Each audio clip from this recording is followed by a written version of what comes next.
Welcome to Backstory Song. I'm your host, Doug Burke, and today we're here with Davey Allen of the band Davey Allen and the Midnights. Davey Allen is a Los Angeles-based touring musician with the Rock and Roll Hall of Famer Eric Burdon and the Animals. Unable to control his personal creative instincts and surrounded by fantastic Los Angeles session musicians, Davey formed Davey and the Midnights and began writing and arranging songs for the band to perform. He combines traditional country, blues, and psychedelia to create an eclectic highway sound in the vein of Gram Parsons, J.J. Cale, and the Grateful Dead.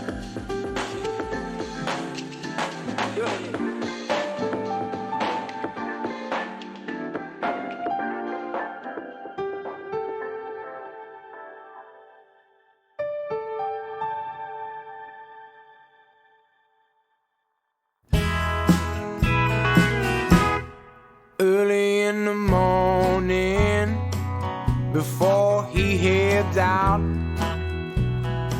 she's cooking him sausage and toast, being quiet as a mouse. He grabs his thermos, Chicago bound. How he survived before she came to town. I know their house, I've been there before. There's a smell of onions being cut on a board.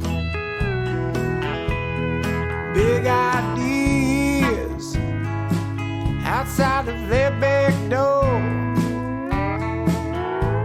I'm always a kid at my grandparents' home. They got love, love without pretense. Always handing out food and compliments. They tell me, Davey. This is Doug Burke with Backstory Song. I'm here with Davey Allen of Davey Allen and the Midnights, and we're going to talk about your new EP and some of the songs on it. Sounds great. So first off, why did you become a songwriter? Well, I see life in a very particular way of a group of stories. And I love songwriters in specific that are able to tell a story without being too right on the nose about it and can create a vibe around a story. And I think because of my outlook on life, I'm able to use songwriting to see the world. Otherwise, if there's no filter, it's too right on for me, as a person. So songwriting helps me digest the world around me. And when did you get hit with this muse? As early as I can remember, singing songs before I could write or read. Really?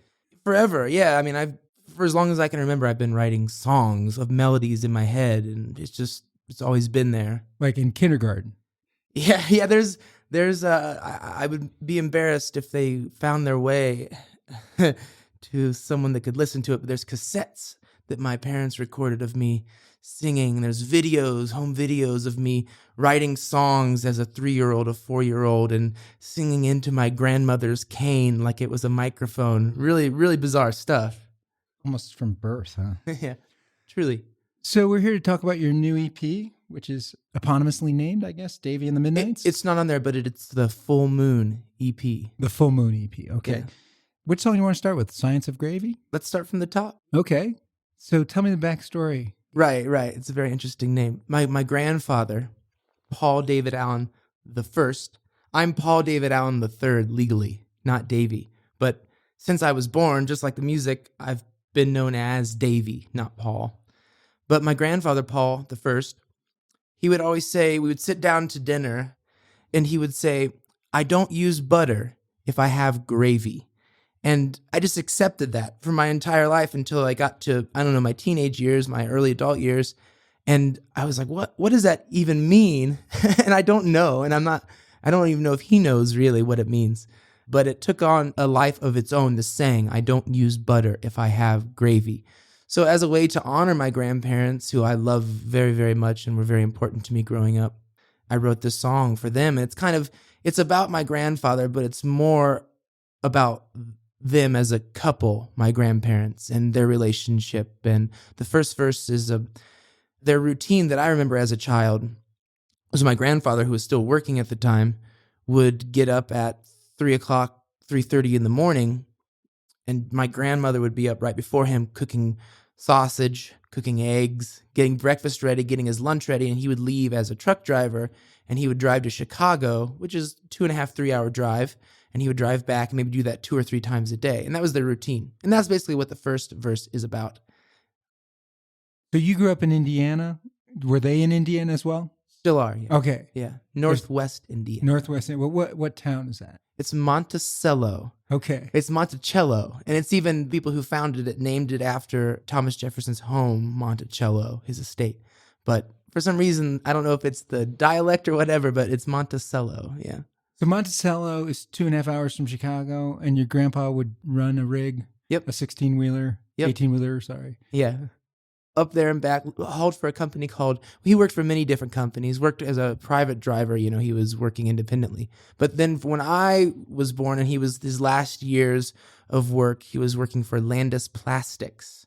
And they had plants in Chicago and Louisville and in Monticello and Ohio and other places. And yeah, there's a bit of a folklore around the family in our hometown because they were very wealthy and they had a vacation home in our hometown. It's pretty wild. And your grandparents had some messages, I guess, that are in the song for you that you absorbed. They gave you love without pretense and always handing out food and compliments. Right. They also told you to pull on through. What does that mean? Pull on through. I think the lyric before about someone's got to lose, I can vividly remember them at a basketball game of mine when I was young. And the team that I was on was very good. And we were winning all the time, and then we lost. And I can remember in the moment being near tears as a child, upset about the loss. And they immediately took me aside and said, well, someone's got to lose. Think about all the times that you won, and someone had to feel that, and kind of to see the reverse of your situation. They tell me, Davey, someone has got to lose. Won't you pick your head up? Come on and hold on through. I like that message. And they had a dog. Yeah, they sure did. And what was the dog's name? Chloe. And that didn't make it to the song. You left it anonymous, is that right? Yeah.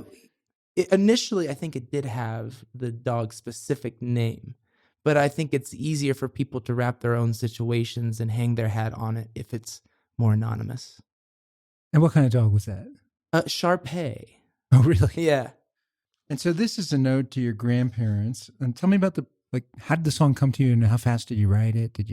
I think it started as a project. Some of my songs come to me right away, and they're written in a matter of minutes. This one was more over weeks. I was writing a verse here and a verse there, and it got up to 7 or 8 verses. And I took it down to, I think the song, that version has 3 or 4. I have a more, just a few years old version that had 4 or 5 verses. So it's got to the core of it now. Over, I guess, years. Yeah, still reworking it. And you're a multi-instrumentalist. That's correct. What do you play on this song? On this track, I play guitar. And I think that's it. There's a piano in it at some point that it's very low in the mix. I think I played that as well. And so tell me about the production. Where did you record this? Recorded at a studio that we're a part of in El Segundo, California. It's in a very interesting part of the town because the town's going through a lot of changes currently with the housing the way that it is in Southern California. And this kind of overlooked portion of the town where it's a lot of industry and warehouses has kind of become an interesting place for breweries and people who are moving from out of town. And Our studio that we're a part of is kind of the standalone little cottage amongst all of these buildings and industry. And we're right next to an oil refinery, and over just a quarter of the mile is the LAX airport, and kind of in a really weird spot.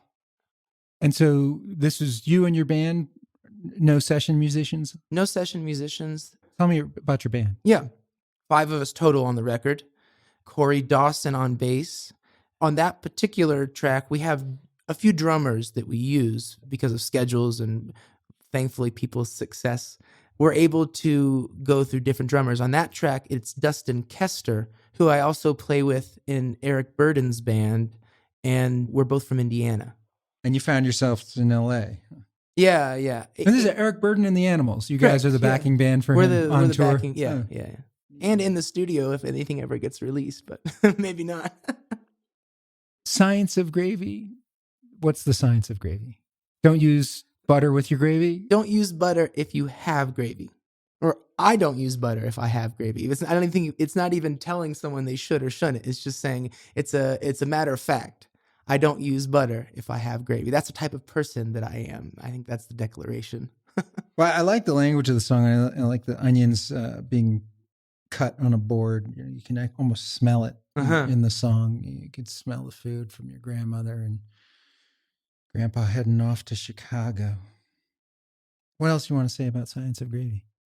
I don't know. The song is so near and dear to me. It's hard to even perform sometimes if I'm in a particular mood without getting emotional about it, because it is such a love letter to my grandparents and to how thankful I am for them in my life. How did they react the first time you played it to them? Yeah, my grandfather, I think it was this time, he has a hard time, I think, showing his emotion in a more overt way. I think he pretended like he had a cramp in his leg and left the room or something, you know? So he could cry in private? Yeah, I think so. Yeah. That was what I got from it. So I know it meant a lot to him. He mentions it, you know. He mentions it now? Does he ever ask for the song? Could you play Science of Gravy for me? He asks, how's it doing? Do people like it? You know, he's interested in the song. Like, is it a good song? Because he appreciates it on a particular level. And I think that he wants to know that other people appreciated it as well. Do they come to your shows? When we're in Indiana and the setting is right, yes, they show their support. Is there a venue in Monticello that you play? Oddly enough, there's a couple. It's a small town, 5,000 people. Because it's on a lake and near Chicago, on any given weekend, there can be 75,000 people, 100,000 people there in the area. And so there's Indiana Beach, which unfortunately after 94 years, just a month ago, closed. But it was a gas gig before the interstate system, Highway 421, from Chicago to Indianapolis. And in the 60s, before bands started to play in theaters, they had Janis Joplin, The Who, the Yardbirds come through and play our small little town. So there's a rich history of music there. So when I was growing up, I would play at Indiana Beach in the not the Sky Room, but the Roof Garden Lounge. And then there's also a boat on the river that has music, the Madame Carol. We're playing there this summer, June 28th. And it goes out for 2 runs. It's like 2 sets. And then he comes back docked. You can stay on if you want. The second one's more raucous usually. And you play on the boat. Yeah, it's great. Oh, maybe your grandparents will take that trip with you. I hope so. Thank you for listening to Backstory Song. If you like our podcast, you can become a patron at our Patreon page, where you will receive bonus interview tracks with your favorite songwriters and early release access to upcoming episodes. It is only $3 per month, or the price of a cup of coffee, to become a Backstory Song patron. 1, 2, 3, 1, 2.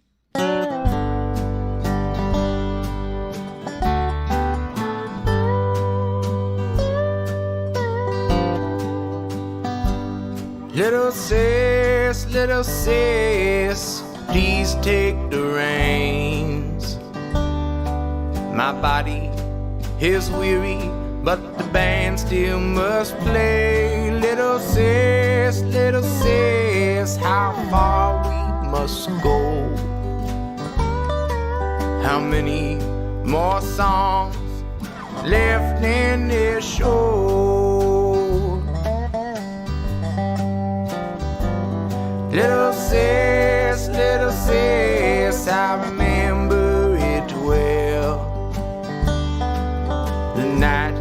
that I threw all my chips down the way. Little sis, said I gave you a spark. The night that we stood near Sunset and Clark. Sunset and Clark. Next on the record is Little Sis. You seem to like to write about your family. Do you have a sister? I do. This song didn't start about her. Okay. But she's in it. I put her in it, but it didn't start about her at all. And what's it about? Well, the first verse, it's just, I like the idea of Little Sis. I didn't realize that it was like, maybe moniker is not the right, it's not a term of endearment or something like that. Anyways, in the South.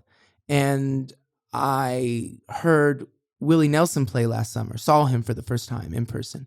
And his sister, who's his older sister, Bobby, they call her Little Sis, and she's 2 years older than Willie. It's crazy, right? Yeah, she's almost 90.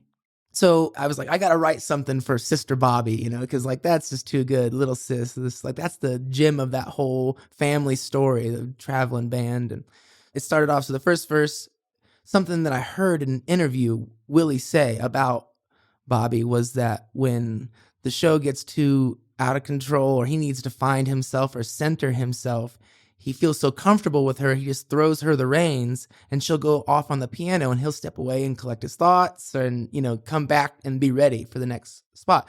So the lyrics, the little sis, please take the reins. My body is weary. The band still must play. It's about like, oh man, how much more of this do we got to go? And that's the first verse. So this is about Willie Nelson's older sister. Yeah, Little Sis. Little Sis Bobby. Yeah. Oh, no kidding. I never would have guessed that. That's amazing. Yeah, well, the first verse. And then the second verse is a different Little Sis. Little sis, I remember it well.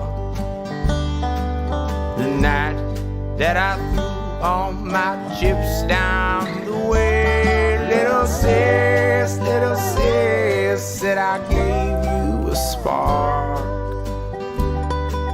The night that we stood near Sunset and Clark.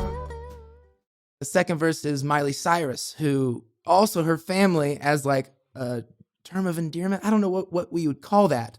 Like, Little Sis. They call her Little Sis in the family. And I have a very particular Miley Cyrus story that's the verse. I had first moved to Los Angeles. I had kind of a small little deal with a person who owned a small recording studio, a nice recording studio in LA. And he was pretty much financing my releases. We released an EP and we had the release party at the Viper Room. One of my friends, another guy who plays with me in the Eric Burdon band, Jonzo, he did a song with Miley a few years back, a Bob Dylan cover, You're Gonna Make Me Lonesome When You Go. And they have a relationship and they're close. And so he invited her to the release party because his band was also releasing some music. I was releasing music. It was just a new LA experience for me. I hadn't been there very long. First time at the Viper Room? First time at the Viper Room, and then the curtain opens up at the Viper Room and it's Miley Cyrus like sitting right there the whole show. I was just having the time of my life. No worries. I felt like I had, done the whole thing. And outside she came up to me and just, came up and wanted to show how much she appreciated the music. And it was a cool moment. Like she made that moment happen. So it made me feel good that I didn't have to search anybody out, so it was cool. And so did you find out that night that she was called Little Sis? And you're like, oh, that's the second verse of my song? No. When did it come to you? The song came years later, 6 years later. But I knew through conversation about Miley that the family called her Little Sis. And so tell me about the verse that's about Miley Cyrus here. Oh, yeah, that's the one. It's Little Sis. I remember it well, the night that I threw all my chips down the well. Yes. Because I thought I had made it. That was the thing. This is it right here. I wrote that down. Chips down the well. What does that mean? Chips. I don't know. The imagery to me is that I'm all in on this thing. Like I know I'm going to be staying here. This is my life. I'm accepting this as my life, Uh-huh. And you talk about Sunset and Clark, and I was like, is that Los Angeles? He's from Indiana, but the Viper Room is on Sunset and Clark. Yeah, I think Clark might be on the other end of the street because we were smoking weed or something like that. And we were just down from it, but not right in front of the club. But yeah, right in that area, yeah. And are there any other little sisters in this song? So okay. the last verse is my little sis. Okay. That's the thing. Yeah, my little sis. 7 years later, you said, all right, I got Willie Nelson's older sister. Yeah. I got Miley Cyrus. Who else can I come up with for the third verse? Yeah, and my little sister, Carrie Lynn Allen. Yep. We're close in age, 1.5 years apart. People always thought we were twins. We look so much alike. They call that Irish twins. Irish twins, is that right? Yes. I've never heard that before. Yeah, Irish twins. Okay. I'll have to tell her about that. I have an Irish twin. She's 16 months younger than I am. Uh-huh. She calls herself the accident. Oh, is that because she calls her the accident? Oh, okay. Does that have to do with like contraception, and is that the Irish part? Oh, okay. Yeah. It's like you just had a baby and now you're having another one, for goodness sake, you know? Oh, man. Yeah, totally get that. Yeah, so my little sister, yeah, she still lives in Indiana. It's tough being away from family because I don't have any other family. That my wife now, you know, she's my family in California, but otherwise my family is far away. I think that's what I was trying to communicate in that verse, is that no matter whether I'm there or here, trouble's going to find you. And I think if you hold close to the ties of your family, knowing your family, even if you are far away, that you can still be with those people in the times of need. Little sis, how far I'd go while you remain closer to home. Little sis, do take care. Trouble will find you anywhere. Yeah, it really felt like you were providing some brotherly advice here. Maybe. I don't know. To me, in subconsciously. That verse. Anything unique about the production of this? The same recording studio? This one is a little bit different because I had just gotten back from a tour with Eric Burdon, and the tour, it didn't go badly. It was just I was feeling like I hadn't been as productive with my own music as I should be. Kind of looking like, okay, I feel like I've accomplished this thing. I play with Eric Burdon, like I've something that's something. Oh yeah. But where do I stand with my own music?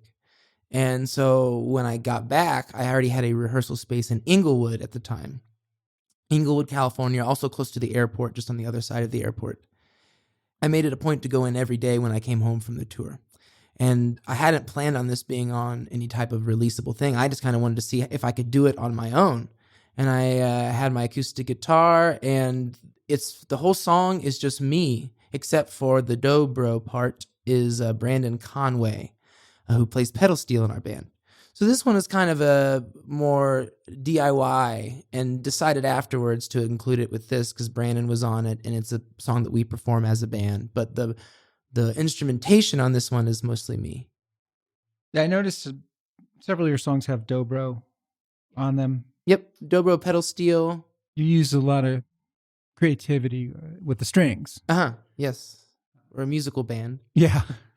And most of that's yourself, or when you're on tour, or in the recording studio, you use others as well? Well, it depends on the tour. We're pretty far away from home right now, so we bring the 3-piece out into new territory. But when we travel with the guys, it's I play acoustic and piano, and there's an electric guitar player, Greg Cahill, Brandon Conway on pedal steel. Okay.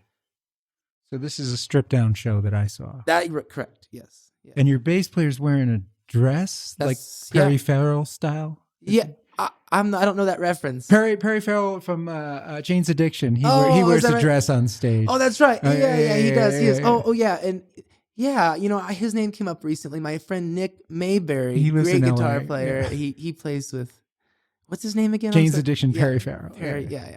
I like the costuming. It's a little different. Yeah. And Corey does a great job because he has a lot of different dresses that he wears, and a lot of them are bedazzled in a particular way that he's done, embroidered. And the thing about it was that when we first started playing, he didn't really have the style quite down, so I think along the way, people have helped him, get the correct makeup that accentuates the dress with the shoes and the nails. And so now he has I think a bit more, I don't think he would have a problem with me saying that I appreciate it very much, that he's done a great job. My nails are so dirty. And his nails always look so good. Backstory Song's mission is to help songwriters and their work get found and discovered so they can make a living and keep on creating great songs. The best way to pay a songwriter is to listen to their songs. Unfortunately, with the decline of radio listeners, songwriters who live off royalties do not make the same royalties they used to. Please help out the Backstory songwriters by listening to their songs on our playlist. Share Backstory song episodes with your friends on your social media and encourage them to do the same. By liking and sharing Backstory Song on your social media, you'll be helping the songwriters on this podcast.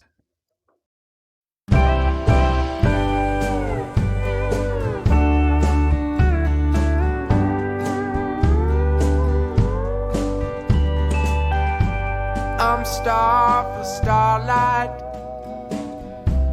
and I can't find you, my peace of mind, my peace of mind.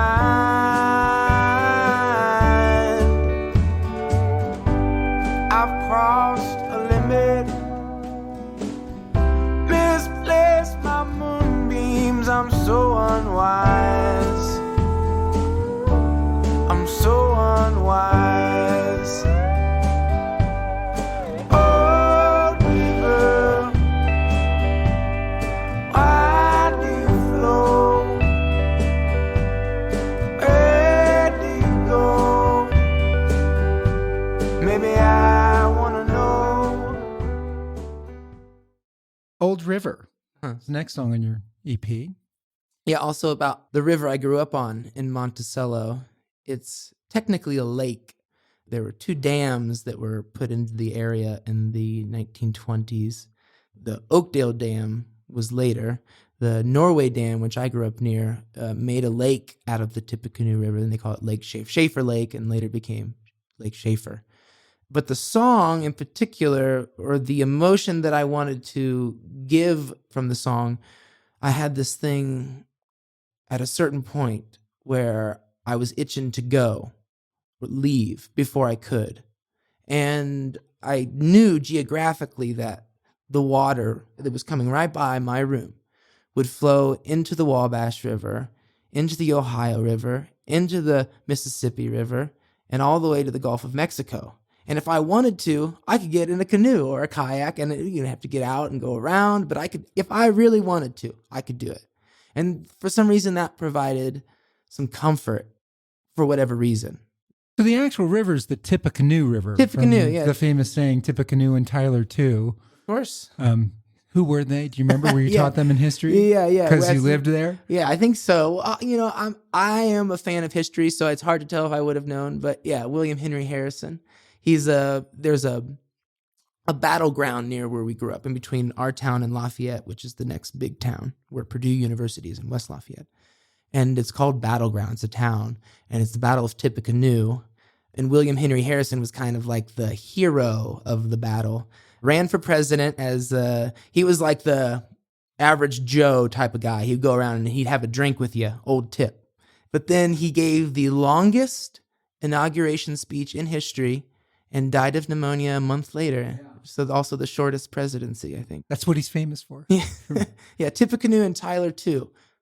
And this river is Tippecanoe, and that was named after some general in the war? Or who's Tippecanoe? There's Tippecanoe River, which flows up to that sounds like an Indian word. It is. Okay. It's the Tippecanoe River. I believe it's the Potawatomi Indians. That may be wrong, but there is it's actually really dark history, and it's embarrassing, but it's the tribe that lived near the mouth of the Tippecanoe River were kind of rounded up and marched to Kansas at one point. So the Cherokee Indians have the Trail of Tears, and the Potawatomi Indians have the Trail of Death that comes right through that area, along that river. And is that in the song? Because it's not one of your more upbeat songs. No, it's not. I have a song that's not on this record that is about that particular incident. But this one is more of it's slower, but I think the language is more positive. Right. The old river is telling you what? It's a way to get out of Monticello? Because it can get you to the Gulf of Mexico if you keep going? That was the kind of the surface level thing, but I think that solace and to put me in my place and to show that, to look at the river and to see how it erodes and see how it just constantly goes and nothing's going to stop that, or it's difficult. I live next to the dam, so. But the idea of being able to push through and to move on, and things naturally move, to not feel I was wrong in my thinking. Some lines really caught my attention. Oh, blind forgiveness. Yeah. I've learned to lie. I think it's a Midwestern thing, maybe. Sometimes you repress your feelings as to not offend someone, and it ends up making the situation more difficult, and you're lying to them, and you're lying to yourself. And yeah, blind forgiveness, what have you taught me? To forgive blindly. I grew up in a religious household, and we were always taught to forgive, and that's a very important thing and a very important process of asking for forgiveness and receiving forgiveness. And it was always like, you can have pride and humility, I think. It was a race to forgive. And that's not how that process works in a healthy way, in my opinion. And so I think that as I grow, as we all grow, I'm looking back and thinking, well, it's not a race to forgiveness. It's good to step back and see, how does this thing affect me? How do I go forward in a relationship, if it's with another person or whatever? How do you reconcile it within yourself? And that's not always the quickest thing to do, or it's not the most healthy thing to do it quickly. And later in the song, you say, I believe in madness. Yeah. I believe in madness. You believe in mercy. It takes all kinds. It takes all kinds. I believe in madness. You believe in mercy. And it takes all kinds. I realize that I don't know if it's a philosophy, but my life choices are done more in a short-term viewpoint, compared to other my peers, people I grew up with, and things like that. And I think the mercy is, I'm not for sure what that meant now. I know it means, for me now, it talks about the thing we were just talking about, the blind forgiveness. But my madness is just different, and it's okay to be different, and it takes all kinds. We have to live with one another. The last chorus is different from the other choruses, and it's, you've been by my side, given hope in disguise, your watery flow. And I always really like that line right there. That just makes me smile when we finish the song. I just like the way it flows together. Really nice. Beautiful song. Backstory Song's mission is to help songwriters and their work get found and discovered so they can make a living and keep on creating great songs. The best way to pay a songwriter is to listen to their songs. Unfortunately, with the decline of radio listeners, songwriters who live off royalties do not make the same royalties they used to. Please help out the Backstory songwriters by listening to their songs on our playlist. Share Backstory song episodes with your friends on your social media and encourage them to do the same. By liking and sharing Backstory Song on your social media, you'll be helping the songwriters on this podcast.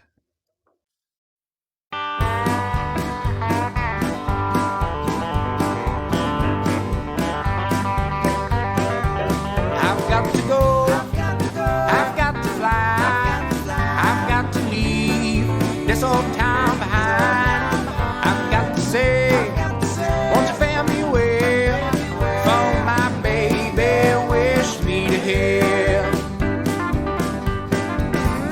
And she gets just what she needs. For I've always mended to please. Yes, even now I play her games as I walk down into the flames. I've got to go, I've got to fly, I've got to leave this old town behind. I've got to say, won't you bear me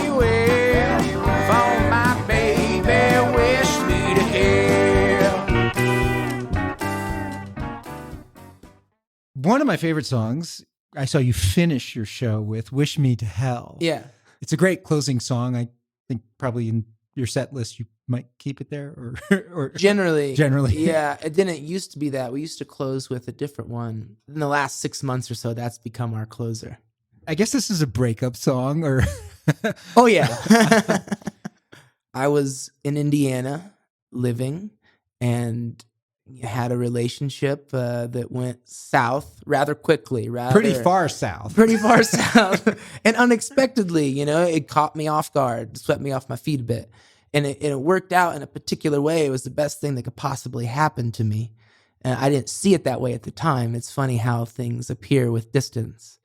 But yeah, I've got to go. I've got to fly. That's how I knew, like immediately when it happened and before my feet had even hit the ground when they got swept out, I knew I was ready for a new lease on life. And it was provided to me by my lovely wife, Abigail. Now we're married, but she was moving to California and we went on a few dates and she said, "Hey, I've got to go." And I was like, "Well, I'm just going to come along.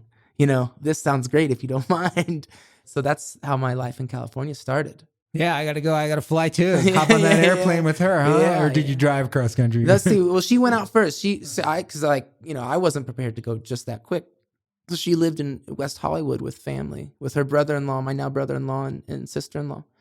I stayed in Indiana for the summer and I played piano at the amusement park across the lake. I canoed over and took a little songbook and played in the lounge and played in the dining room. And a few months, then that fall, I drove out. We didn't have a car at first. I flew back, got a car, and drove it out. So, Wish Me to Hell. You break up with this girl. I guess this girl breaks up with you. I'm not sure exactly how. So it's mutual. I may have been drinking heavily, in the moment. When does the song come to you after the breakup? Yeah. Well, I was really against it because she said something that just really pissed me off. That something like, "Oh, maybe you can just write a song about the whole thing and get over it." And I was like, well, that is just so rotten to say. So I didn't, for a long time. I think I had been in California a few years and then kind of was like, "Wait, well, now it's time to write it." You couldn't do it because she told you to do it. Exactly. But now you get it. And have you seen her? Does she know this song's about her? No, she does now. That's funny. Yeah. I just like how upbeat this song is, and I like the way your bass player like jumps around the stage. Oh yeah. Yeah, that's the one. Any gas left in the tank, you put it right there. Yeah. Tell me about the song. Tell me about the music. Oh, the music wise. Oh yeah. Well, the instrumentation. This is like, especially when you saw us as the 3-piece, but when we have the full band for the release and for when we do our California tours, it's like a pedal steel and electric guitar jam. It goes back and forth. It's high energy, and Brandon on pedal steel and Greg Cahill on electric guitar. The song initially didn't have this middle section, but at a live show, I think maybe at Pappy and Harriet's one time, we were just trying to extend it to let the party keep going. And we kind of got into this really cool walk down, walk up situation. And then eventually in the rehearsal studio, we put this kind of and it's like really high energy and really fun. And in the live show, especially with the pedal steel and the electric, it's just like the roof blows off. What would you call your style of music? What category? Every artist hates to be categorized, and so maybe it's not fair. Like, it's okay if you want to use 20 different labels here. When you describe your sound that you're going for on your music. First and foremost, from my perspective, it's a singer-songwriter Americana band. Because these are songs that I'm mostly writing and bringing to the table, and then these guys, these amazing musicians, play and make it to the next level. I have this song mostly written, but they're adding instrumental parts like the Wish Me to Hell breakdown like that. Now I've forgotten the question, sorry. No, the category of song, Americana. Oh, yeah. It's good. That's kind of where I would put you. Yeah, because sometimes we're folk. Sometimes country. Sometimes country. And definitely some rock. Yeah, and it's classic rock. Classic rock, definitely. Oh, yeah, definitely. I call that Canadian rock. Canadian. I don't know why. Because it came from Neil Young. It's just like, yeah, I guess so. This is the vibe I get. Your last song on your EP is Sad Souls. Mm-hmm. Old Guy Clark. Yeah. You grew up listening to him? Not really. No. I didn't grow up listening to him. I think I was a teenager, and there was a record store I used to go to, J&L Records, I think the name is, in West Lafayette, Indiana. J&L. I think so. But I would go there, and they had all these great vinyl records, just a great selection for the town. You know, it was just like, I couldn't believe that was something I could get in Lafayette. And when I would go, there was a DVD section, and the Heart-Worn Highways DVD, which was a Townes Van Zandt thing, and that's how I discovered Guy Clark, through Townes. I knew about Townes, then discovered Guy and Susanna, and then started listening to his music as like in my 20s, mid-20s, I'd say. And did he inspire the Sad Souls? Not necessarily. I think that's kind of the point of the song, is to say that sad songs and sad souls and people that are sad, there's this idea that these people are not enjoying life to the fullest or something. That, combined with our mental health crisis in the United States and the world, it's important that we recognize our sadness and release and remove the stigma of being sad, because I think a level person is sad and also happy. And if you're sad, you can enjoy the happy times more. And fake happiness is not true happiness. And putting on a face and putting on a makeup, and for all this, not literal makeup, but putting on a face, we all do it to an extent, but it's not healthy to live your entire life like that.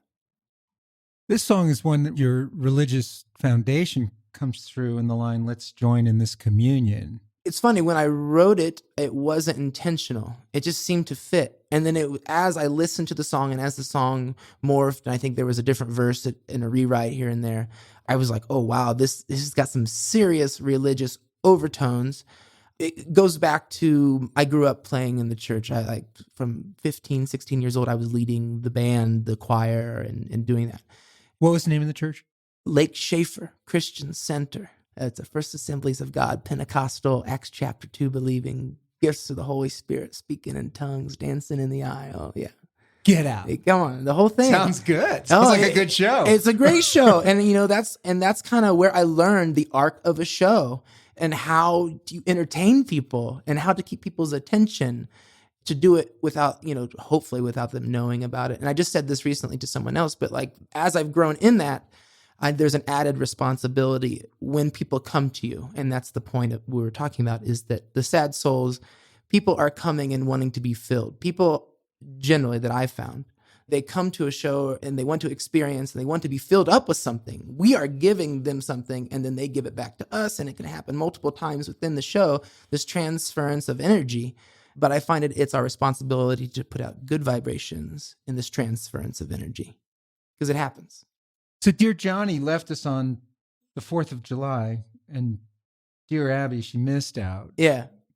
Are these people Are these? This is so I was writing, I had the last verse and I had the first verse I needed, and it was just like too short. And I was like writing early in the morning. My wife, Abigail, I don't think we were married at the time. We weren't married at the time. She was, I don't know, making breakfast or doing something in the kitchen. And I said, Abby, name a president I should write about.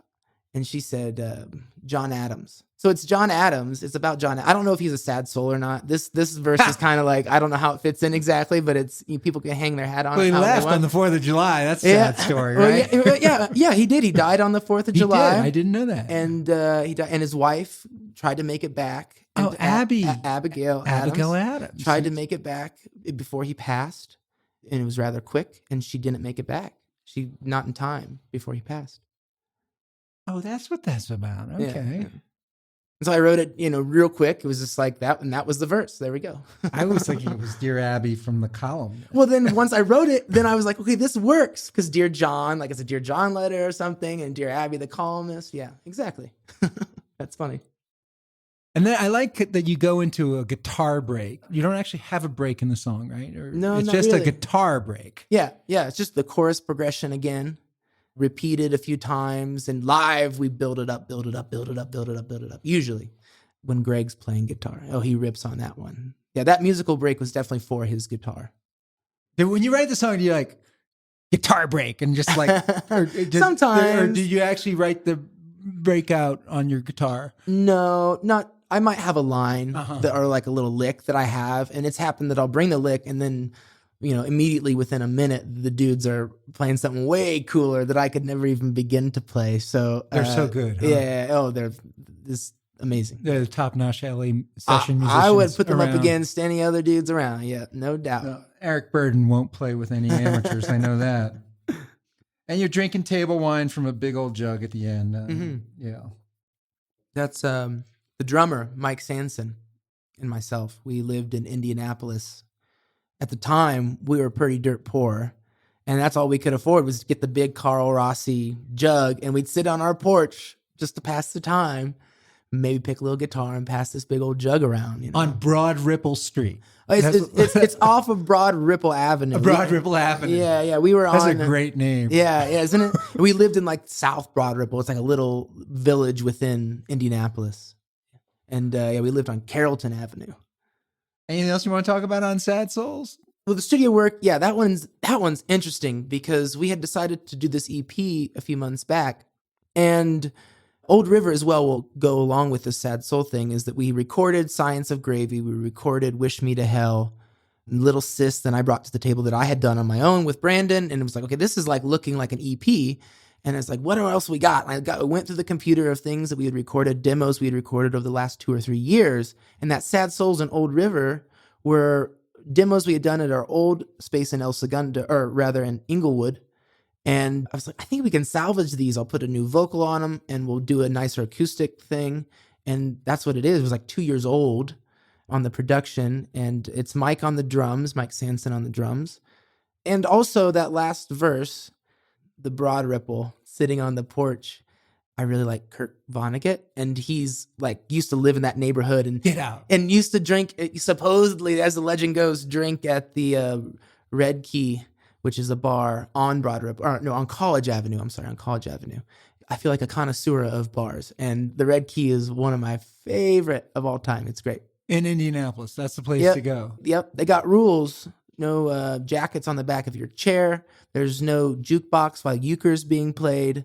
And no moving the furniture either. The euchre's? Like Bob Euchre? What's euchre? Euchre is a... euchre's a card game. It's like a very Indiana. Very Indiana thing. Yeah. Midwest, yeah. So you can't play the jukebox while people are playing euchre? Yeah, no. You have to talk while you're playing euchre? This is just... I think or just so. It's a serious game. You got to concentrate. I'm not for sure. When I know the gentleman is passed on, but the owner of the bar when I was there was in his 90s, I think, and he was coming in and having euchre games during the day. And I was a musician, so I'd be in there during the day playing the piano. They have a piano. They were used to it, at least. I'd play jukebox, and then whenever he was ready to play, they'd come in and be like, turn it off. And the bartender would have to remind me, like, hey, it's euchre today. That's a great story. Well, I got to thank you, Davey Allen, from the band Davey and the Midnights. How'd you come up with the name? We had a couple ideas floating around, just people, Davey and this, and I can't remember all the ideas. But that one was just the one that I thought was like, okay, that's the one. Later on, we found out there was Bobby in the Midnights. Bobby Weir from the Grateful Dead. He did do that. Honestly, people are like, we played at Terrapin Crossroads, Phil Lesh's place on this tour. You have played there. This is our third time that we played there, and we always have a great time. But every time someone comes up and they're like, so Davey and the Midnights, where'd you get that from? And they, I think, baiting me for the Bobby and the Midnights. But honestly, I had no idea at the time, but it was... What's it like playing Phil's place there? Oh, it's a blast. Is it a blast? It's a blast. Yeah, it's a good vibe around. And I think each time we've played, the experience has gotten better and better. And they treat you well. And I think one time we played, it was like nice and sunny, so we could be outside. But we've mostly played in the bar, not in the Great Room. The Great Room is where they do the showcases, and we're more traveling through town, showing off what we got, hopefully sell some T-shirts. One day you'll make the Great Room. We'll see. Yeah, you're on your way. Yeah. Well, thank you. Thank you so much for coming. Thank you.